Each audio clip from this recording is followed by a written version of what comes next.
DJ.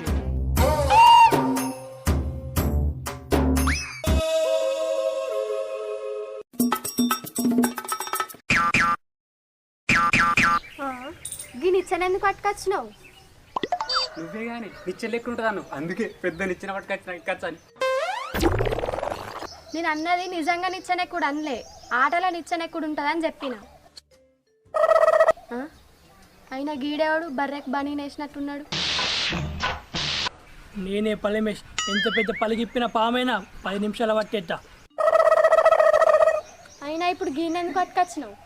నువ్వే కదా పామింగుడు ఉంటుంది అన్నావు. అంటే ఒకవేళ ఆ పావన మింగటానికి వచ్చింది అనుకో,